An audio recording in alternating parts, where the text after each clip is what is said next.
much for the opportunity to represent the Christian Democratic Party perspective.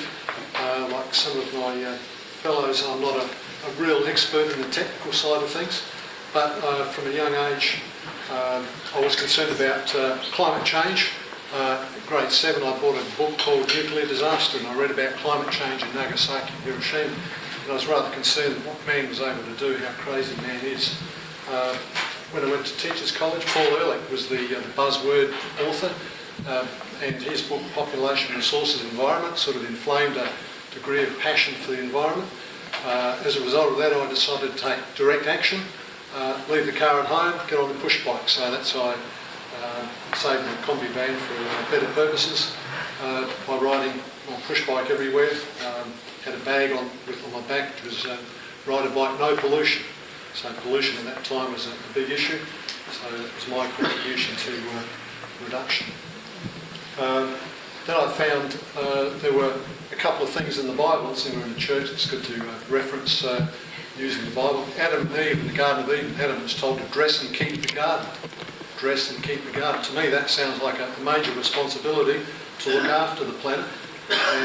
But there's another one in Isaiah where it says the earth lies polluted under its inhabitants because they have transgressed the everlasting covenant.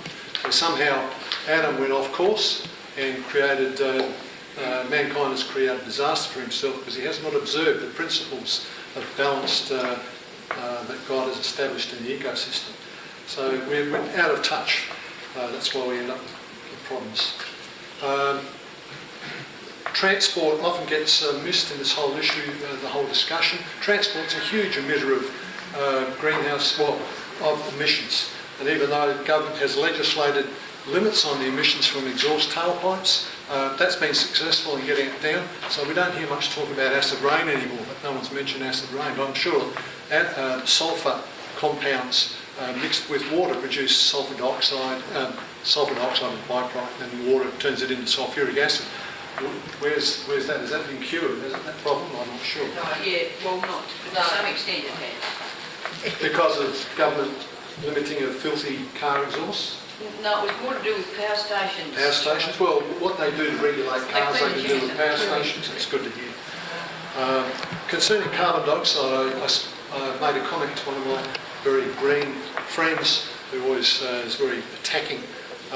He was asking about a push bike, and I said, whether you ride a bike or drive your car down to the shops where you live, I don't think the trees are really going to discriminate between whether it's carbon dioxide out of a car or out of your lungs. They're happy to take all the carbon dioxide they can get. I'm glad they mentioned the fact that Amazon rainforest, the lungs of the earth, as I was always taught, there was always a worry that if it gets cut down, what's going to happen to the oxygen machinery on the planet?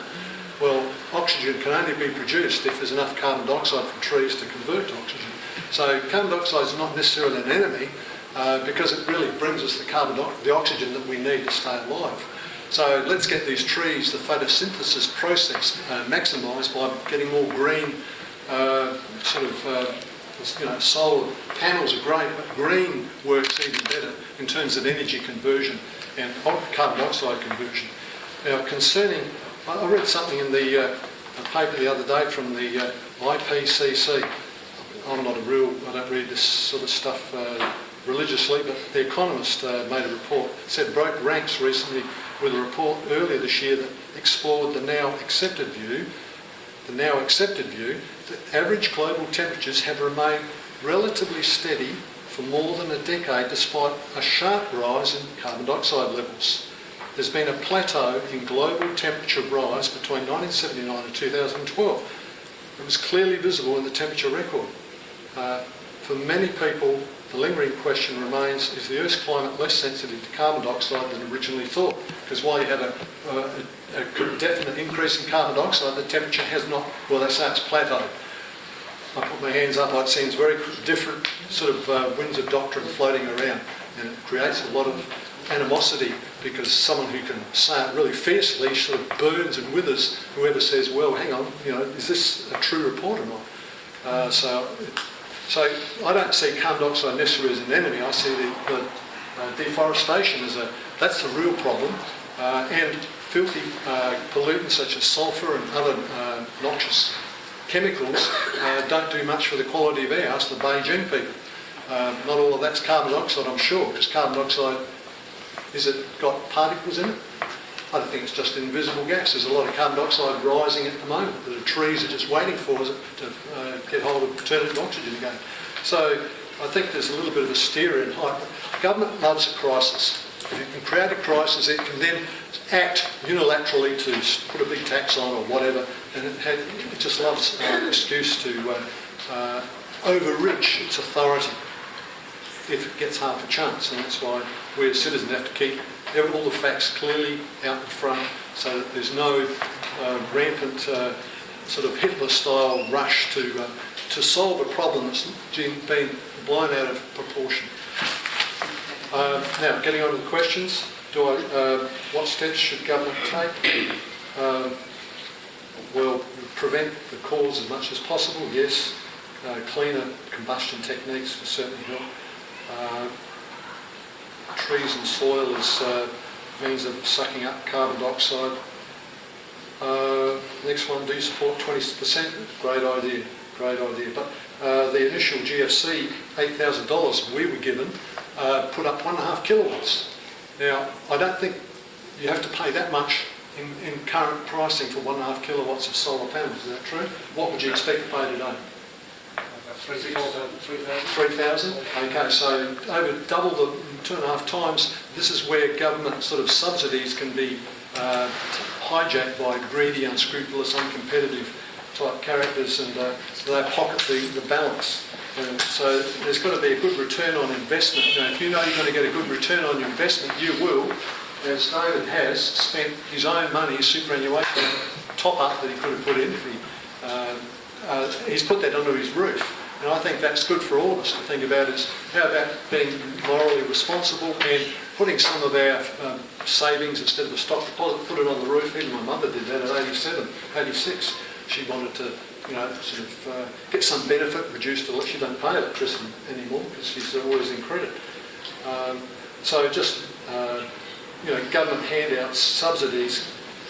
I think it's better that we have a competitive environment providing this service and we have take the moral responsibility of investing our own money. Just like riding a bike is a moral decision that you take because you believe it's direct action you can take that absolves you of some culpability for environmental vandalism.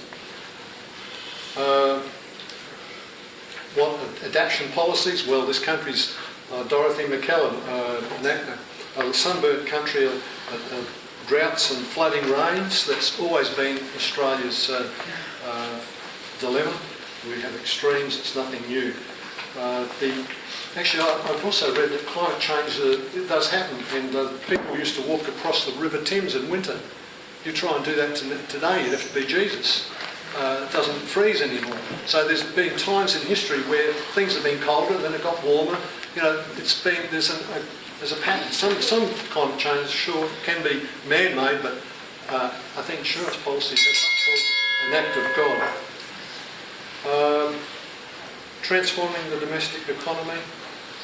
Yes, renewable. Nuclear is not really a way to go, is it? We get rid of all the carbon, but instead of that we might get a Fukushima water and radioactive stuff in the atmosphere. Yeah. So I'm against that. Actually, I had a bicycle-powered water pump. Kids at school to pedal away and squirt water like a fire pump. So that's another. We used to pump it up to an overhead tank too. So if you haven't got solar panels, you can just hook up a little exercise bike. So that's direct action of a different type. Controversial issues. What principles would guide your decision? Well, asylum seekers need to. We've got a great nation here, and great nations are founded on great ideas, but they flounder when the people forget those ideas. And the great idea for this country, which most of us haven't ever been exposed to, it's contained in such a voluminous book that you can't carry it around in your top pocket, but you can. It's called the Constitution, or the Commonwealth of Australia Constitution Act. And I found out the word Commonwealth and the word citizen is the same Greek word, which has two words making one. There's a spiritual dimension to citizenship, and the recipe and what we should be using as a moral compass when we're looking at refugees who want to come here is, will they accept our moral compass? Thank you very much.